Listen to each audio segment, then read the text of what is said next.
Hi, I'm Brad, and I'm a member of the 2017 class at Des Moines University. How's it going, everyone? My name is Ricky. I'm a third-year med student at Rowan University School of Osteopathic Medicine. Hi everyone, I'm Allie. I'm a third-year pediatric medical student. I'm James. I'm a medical student at Tulane University School of Medicine here in New Orleans. Hi, my name's Kendall Wyatt. I'm a third-year medical student, and these are things that I wish I could have done better and that I did right. And I recently finished the Step 1 exam, USMLE exam. I got in the 240-250 range, so I have some advice and you can heed it at your own will. One thing I did particularly well was establishing a realistic timeline for studying for this exam. One thing was to make sure that I make a plan for Step 1 and pick a date and stick to that date. Once you pick a date, study nonstop to make sure you make that test date no matter what. Starting early with your studies, early on in your year, which I thought was important, at least for me especially. I knew that I wasn't going to be able to dedicate 12 to 13 hours a day with a busy class schedule, just to studying for boards. So I started to review things that required just more memorization and subjects I had taken classes in recently, like microbiology and pharm.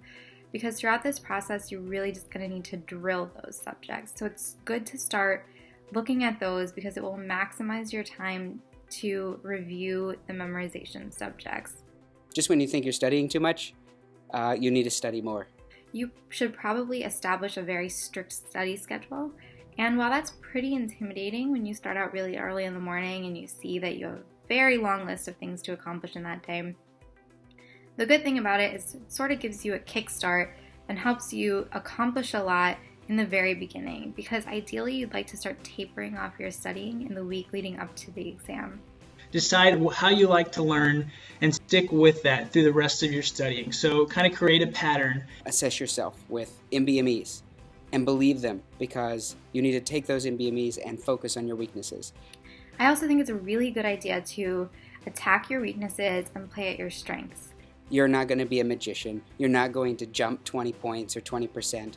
It's just not going to happen unless something bizarre, out of the world happens. You should never stop reviewing the things that you're good at or strong at just because you feel like you know them, because you can always forget little details in the big picture when you're studying so much.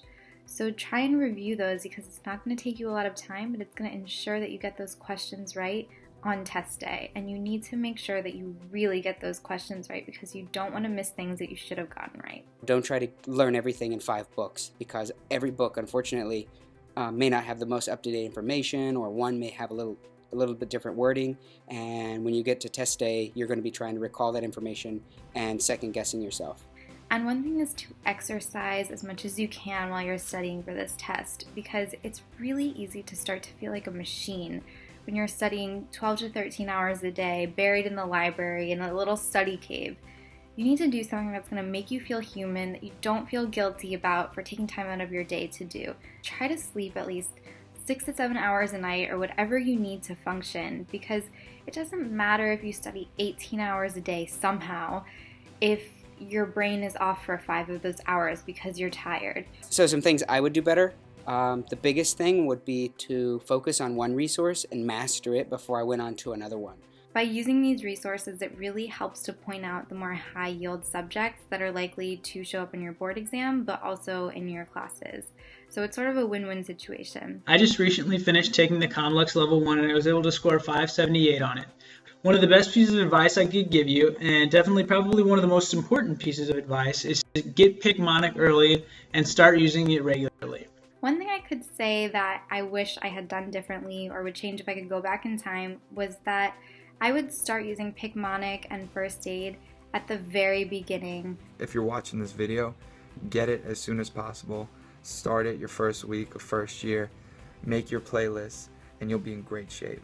As you go through them, you're going to start, memorizing each one, and it's going to really provide this amazing foundation going into your block, and more importantly, actually, into Step 1. I've never even made a YouTube video in my life, and I'm doing it just so I can spread the word that this program really does work. One of the reasons that I think Picmonic is great is that there's so many cards out there, so much material that you can use Picmonics to study for. During your microbiology block, Picmonic is absolutely your best friend. Pharm absolutely phenomenal. And Picmonic did a great job with anatomy and biochemistry, and I highly recommend you go in there. Even if you got Picmonic right before step 1, without any first year, second year experience, I definitely recommend trying the anatomy and biochemistry because they do a really great job.